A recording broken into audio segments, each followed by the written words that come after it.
बाबा साहब ने एक अपेक्षा की थी कि राजनीति में नैतिकता हो। राजनीति में नैतिकता ये प्रजातंत्र के लिए पहली शर्त है। आखिर में प्रजातंत्र तो एक राजनीतिक संस्था के अंडर में ही चलेगा। दूसरी तो कोई संस्था है नहीं कि प्रजातंत्र को रन करे, तो पहली संस्था राजनीति ही है, तो उसमें नैतिकता हो। हम यहां तक आ गए 2024 में कि राजनीति में बैठे हुए राजनेताओं में हमें नैतिकता के कुछ कण ढूंढना पड़ रहा है कि इनमें नैतिकता के कुछ कण बचे हैं क्या। जिन मंचों से किसानों की बात चल रही थी, जिन मंचों से इस शोषित समाज के विकास की बात चल रही थी, शिक्षा की बात चल रही थी, महिलाओं के सुरक्षा की बात चल रही थी, इस मंच से आदिवासियों की बात चल रही थी, इस देश के हुनरमंद युवकों के कुशलता की बात करनी थी, उस मंच से गंदी गालियां बकी जा रही है विधानसभा के चुनाव से पहले और लोकसभा के चुनाव से पहले। जिस मंच से हमने अपेक्षा की थी कि बाबा साहब आंबेडकर जी जब खड़े होते थे स्पीच देने के लिए, तो केवल शोषितों की बात, स्पेशल शोषितों की बात नहीं करते थे। शोषितों के साथ में किसान पे क्या गुजर रही है, अंतरराष्ट्रीय क्षेत्र में हमारी अर्थव्यवस्था कहां है, उस व्यवस्था को बल देने वाले समाज घटक कहां है, जल जमीन की अवस्था क्या है, टेक्नोलॉजी की व्यवस्था क्या है, अंतरराष्ट्रीय क्षेत्र में हमारी व्यापार की व्यवस्था क्या होनी चाहिए, ये डॉक्टर बाबा साहब अम्बेडकर जी और उस जमाने के नेता माइक से बात किया करते थे। आज प्रधानमंत्री का दावेदार जो उसे वोट नहीं देगा तो वो पाकिस्तानी होगा, ये कहता है। आज जिस तड़ीपार के हाथ में इस देश के गृह मंत्रालय की बागडोर है, वो कहता है कि मुझे जो वोट नहीं देगा, भाजपा को जो वोट नहीं देगा, वो देश का गद्दार होगा। देश के राजनेताओं में नैतिकता के कण ढूंढना पड़ रहा है। इस अवस्था में हम 2024 में आ गए हैं। प्रजातंत्र के लिए कितना बड़ा खतरा हो गया है, ये आप देखिएगा। मूलाधिकार में 7 विशेषाधिकार जनता को दिए, उसमें से सबसे महत्वपूर्ण अधिकार था स्वतंत्रता का अधिकार, जिसके तहत आपकी तहजीब, आपकी संस्कृति, आपका धर्म, आपके रोजगार, नागरिक करके आपका व्यक्तिमत्व, व्यवसाय करने का आपका अधिकार, न्याय मांगने का आपका मूलाधिकार और शिक्षा का अधिकार, ये 7 महत्वपूर्ण उद्देश्य नहीं, ये 7 महत्वपूर्ण संस्थाएं प्रजातंत्र को विकसित और आगे बढ़ाने के लिए निश्चित किए गए थे। इन 7 तत्वों को धूल में मिलते हुए आप देख सकते हो, मिल गए हैं। कौन कर रहा है स्वतंत्रता का इस्तेमाल? वे जिनके पास में भारत के संसद की बड़ी शक्ति चली गई है, जिनके हाथ में ईडी की शक्ति चली गई है, सीबीआई की शक्ति चली गई है, जिले के कलेक्टर की ताकत जिनके हाथ में चली गई है, तहसीलदार और एसडीओ जिनके लिए नमूने बन गए हैं। एक आमदार, आपने देखा होगा वीडियो नीतीश का, राणे का, पुलिस इंस्पेक्टर को कह रहा है कि इकडे ये रे असा उभा रहा इथं, और पुलिस इंस्पेक्टर लाइव वीडियो में उसके सामने खड़ा है और यही नीतीश राणे माइक से कह रहा है, पुलिस हो, अगर मेरे किसी भी कार्यकर्ता पे कार्रवाई की या कुछ भी किया तो तुम्हें ऐसे जगह ट्रांसफर करूंगा या ऐसे जगह ट्रांसफर करवाएंगे जहां पर तुम्हारी बीवी का भी फोन तुम्हें नहीं लगेगा, मिल नहीं सकता है। नैतिकता कहां से कहां तक आ गई। प्रजातंत्र में एक विशेष व्यवस्था का प्रावधान है, वो है कानून से संचालित होने वाला राज्य निरंकुश सत्ताधारियों को रोकने के लिए ये व्यवस्था है और उस पर नियंत्रण करने की जिम्मेदारी न्याय व्यवस्था की है, जिसे बाबा साहब ने प्रजातंत्र को सुरक्षित रखने वाला सबसे बड़ा पहरेदार माना था। इस पहरेदार के सर्वोच्च न्यायालय में बैठे हुए सर्वोच्च न्यायालय के न्यायमूर्ति बाबरी मस्जिद के फैसले में कैसे दिखे, ये आपके सामने है। जिन 5 जजों ने फैसला किया, एक राज्य सदस्य बना, दूसरा राज्यपाल बना, तीसरा न्यायिक गठन का अध्यक्ष बना, चौथा फिर मंत्री बना, 5वीं को भी अभी खनन का बड़ा संग्रहालय बड़ा मंडल सौंप दिया गया। तो प्रजातंत्र के सामने क्या खतरे हैं? इस समाज में केवल यस्सी नहीं जीता है। यस्सी समझता है कि मैं ही जीता हूं और मेरा जीना मरने का सवाल आरक्षण है, ये सबसे बड़ा खतरा है। इस समाज में केवल आदिवासी नहीं जीता है। जब आदिवासी समझ लेता है कि माझ्या डोंगर तरे हाथ माझा प्रश्न है, बाकी प्रश्न नहीं है, तब सवाल सबसे बड़ा खड़ा हो जाता है।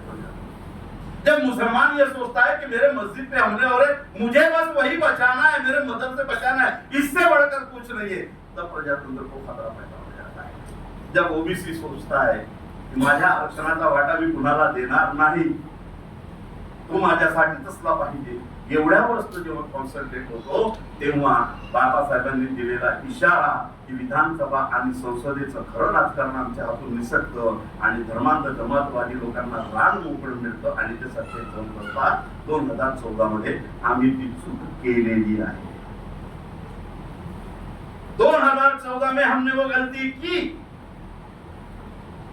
आज इस गलती को दुरुस्त करने की बात प्रस्तावना रखने वाले साहब ने की कि चाहे जो भी हो हम कांग्रेस को चुनकर लाएंगे। अभी वो दुरुस्त होने की कोशिश कर रहे हैं, होनी भी चाहिए, करनी भी चाहिए उन्होंने। 2014 में हम ही तो थे, हमें से बहुत चेहरे थे जिन्होंने कहा था कि अब सत्ता परिवर्तन होना चाहिए। 2014 में बुद्धिवादियों की, चाहे वो फुले अम्बेडकरी आंदोलन से आता हो, चाहे किसी भी आंदोलन से आता हो, उसकी एक मांग थी कि सत्ता का परिवर्तन होना चाहिए। और वो पूरा क्या पूरा अपनी पाठशाला की शक्तियों को लेकर कांग्रेस के विरोध में खड़े हुआ था। 14 में यूं ही ये लोग नहीं है, वो एक बहुत सुनियोजित प्लान था, वो सुनियोजित अंतरराष्ट्रीय षड्यंत्र का हिस्सा भी था। नेशनल मार्केटिंग के लिए जो बाजार खोल कर देना था, इंटरनेशनल शक्तियों को जो भारत की संपत्तियां खोल कर देनी थी, आईटी के लिए जो क्षेत्र उनके लिए फ्री कर देना था, बिजनेस के लिए जो ट्रेडिंग इंस्टीट्यूशंस उनके लिए फ्री कर देना था, जो रेल उनके लिए फ्री कर देना था, जो एयरपोर्ट उनके लिए फ्री कर देना था, वो 14 के बाउंड्री लाइन पर खड़ा था। इसलिए अंतरराष्ट्रीय शक्तियों ने भी उस वक्त अपनी सारी यंत्रणा भारत में झोंकी और एक माहौल बना कि कांग्रेस को जाना चाहिए। इसके लिए भ्रष्टाचार का मुद्दा और बहुत सारे मुद्दे आप नहीं देखोगे 2014 के चुनाव में कि किसी ने हिंदू मुस्लिम ध्रुवीकरण की बात कही हो। यही नेता थे। मोदी का नारा था सबका विकास। मोदी का नारा वोट नहीं देगा तो तुम पाकिस्तानी हो, ये नहीं कहा। उस वक्त के भाषण देखो, अमित शाह भी कह रहा था सिर्फ कांग्रेस को हटाओ, बाकी किसानों तुम्हारा भी विकास कर दूंगा, तुम्हारा भी विकास कर दूंगा, तुम्हारा भी विकास कर दूंगा। और हम सब लोग दाना पानी लेकर चढ़ गए थे सत्ता परिवर्तन के लिए। और ये सच्चाई कहीं ना कहीं हमें कबूल करनी होगी। वो लोग आने के बाद सच्चाई पता नहीं थी हमें, ये आएंगे तो क्या होगा। हमने ये सोचा था कि ये आएंगे ही नहीं, यहां गड़बड़ होगी। गड़बड़ यहां हो गई कि हमने सोचा कि हम कांग्रेस को तो निपट लेंगे। 63 साल में इन्होंने ना आरक्षण बराबर लागू किया। 2006 में सच्चर रिपोर्ट आई, तब मुसलमानों ने सोचा पूरे भारत में हमारी बड़ी बड़ी मजलिसें हुई। सच्चर पर तो शायद महाराष्ट्र में सबसे बड़ा काम मैंने किया, हमारी संगठन ने किया। हजारों की तादाद में मोर्चे निकालकर हमने कांग्रेस के विरोध में प्रदर्शन किए कि सच्चर रिपोर्ट कहता है आजादी के बाद 2006 तक मुसलमानों का शासन प्रशासन में हिस्सेदारी की परसेंटेज 2% रह गई। जेलों में 55% मुसलमान चले गए। बैंकों से लोन मिलने का प्रतिशत केवल 2.25% बच गया। बहुत तकलीफ वाला है वो सच्चा रिपोर्ट। एक निगेटिविटी 73 साल से सत्ता में बैठे हुए लोगों के प्रति थी। आपके भी मन में वो निगेटिविटी थी। कौन सी थी? जुल्म सितम उनके राज में भी कम नहीं हुए थे, कम नहीं हुए थे। खैरलाल जी से लेकर सब बड़े बड़े कांड, ऊना से लेकर पश्चिम बंगाल से लेकर तो कश्मीर तक के सारे कांड इन्हीं के राज में हुए थे। तो हम नाराज थे इन लोगों से। आज भी उसी दो राहे पे खड़े हैं। इसलिए समता सैनिक दल का आभार मानता हूं कि वो सही समय पर सही चेतना और सही दिशा का किस तरह से हम मैनेजमेंट के तौर पर विचार कर सकते हैं। इसलिए ये सभा है कि उस वक्त भी 2014 में हमारे मन में गुस्सा था, हमारे सामने 63 साल के शोषण का इतिहास था, लेकिन एक के बदले दूसरा कौन सा आदमी सियासत में लाया जाए, ये प्रोजेक्ट भी हमारे पास नहीं था, जो आज भी नहीं है। हम विरोध कर रहे हैं, हम सत्ता परिवर्तन की बात कर रहे हैं, लेकिन सत्ता परिवर्तन के साथ साथ हमारा अपना कौन सा फोर्स सत्ता में जाएगा, कोई तैयारी नहीं हमारी और नहीं है। क्या बात थी बाबा साहब कांग्रेस के विरोध में बोले थे? इस जमहूरियत में, प्रजातंत्र में संसद को चलाने के लिए, विधानसभा को चलाने के लिए पक्षों का होना और पक्षीय राजकारण का होना जमहूरियत की पहली शर्त है। सत्ताधारी पक्ष, विरोधी पक्ष। इसलिए आरपीआई का जब बाबा साहब गठन कर रहे थे, सारे धर्म के लोगों को और सियासतदानों को बुलाया था। बाबा साहब को 10 साल मिल जाते तो चित्र अलग होता। डॉक्टर बाबा साहब आम्बेडकर ने आरपीआई को सत्ताधारी पक्ष नहीं बताया। बाबा साहब आम्बेडकर ने कहा मैं आरपीआई को विरोधी नेता के रूप में देखना चाहता हूं, और कहा प्रजातंत्र वही सही चलता है जहां का विरोधी पक्ष ताकतवर होता है। सत्ता में जाने वाले लोगों के पेट के अंदर क्या है, ये आप कैसे पहचानोगे? कोई थर्मामीटर नहीं है, कोई थर्मामीटर नहीं। जो सेकुलरिज्म की बात करता है, नाश्ते में वो धर्मांध बन जाता है।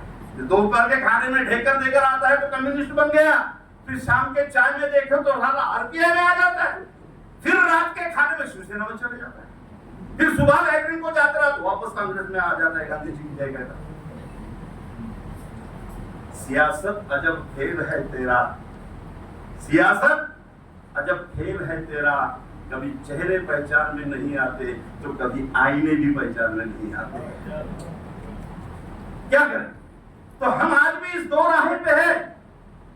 समता सैनिक दल का गठन करते हुए, मैं उतना ऑथेंटिक अधिकारी नहीं हूं बना समता सैनिक दल, बाबा साहब इन सब पे बोलने के लिए, क्योंकि मैं जन्मजात बुद्धिस्ट नहीं हूं, मैं अकल से बुद्धिस्ट हूं, मैं विचारों से बुद्धिस्ट हूं। इसलिए मेरे मुसलमान होने की मुझे कभी कमी महसूस नहीं हुई और बुद्धिस्ट बनने की जल्दबाजी भी नहीं है।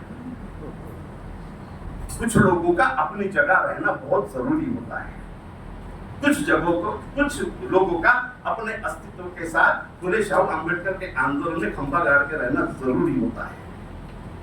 ये प्रजातंत्र है। मैंने बार बार कहा कि बाबा साहब आम्बेडकर ने जब अपोजिशन के लेवल पे आरपीआई को ले गए, आरपीआई ये विरोधी पक्ष रहेगा, तब बाबा साहब जानते थे कि तुम्हें सत्ताधारी बनने के लिए कम से कम 100 साल लगेंगे। आदमी इतना प्रज्ञावंत था कि जो 3000 की व्यवस्था को उखाड़ कर फेंक सकता है तो प्रजातंत्र के गति को नहीं पहचान सकता। जानते थे बाबा साहब आम्बेडकर, जल्दबाजी मत करो, तुम सत्ताधारी 100 साल के बाद बनोगे। आरएसएस को भी मालूम था इतने जल्दी हम हिंदू राष्ट्र नहीं बनाएंगे, लेकिन कंटिन्यूअसली काम करेंगे, धीरे धीरे काम करेंगे, सत्ता के बाहर रहकर अपने मत के लोग सत्ता में भेजेंगे। आगे वो लोग सत्ता में, 25 को उन्होंने स्टार्टअप किया, उससे पहले का इतिहास छोड़िए। 2025 के आते आते वो लोग 80% इस भारत के प्रजातंत्रीय संस्थाओं पर हावी है। एक भी एससी नहीं, एक भी मुसलमान नहीं, किसी ईसाई की चलेगी नहीं, किसी आदिवासी की चले नहीं। इस भारत की राजनीति की हड्डी है। आईबी जेवढे हात जोडून गेले ना भाजपामध्ये, त्यांना नेण्याचं महान कार्य भाजपाच्या आणि आयबी ने केलं।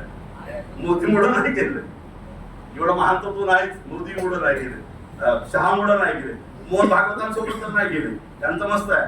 मौलाना इलियासकडे जातात आणि म्हणतात तुम्हाला हमारा डीएनए एक आहे, त्या ठोकींकडे येतील त्यांना म्हणतात तुम्हाला हमारा डीएनए एक आहे।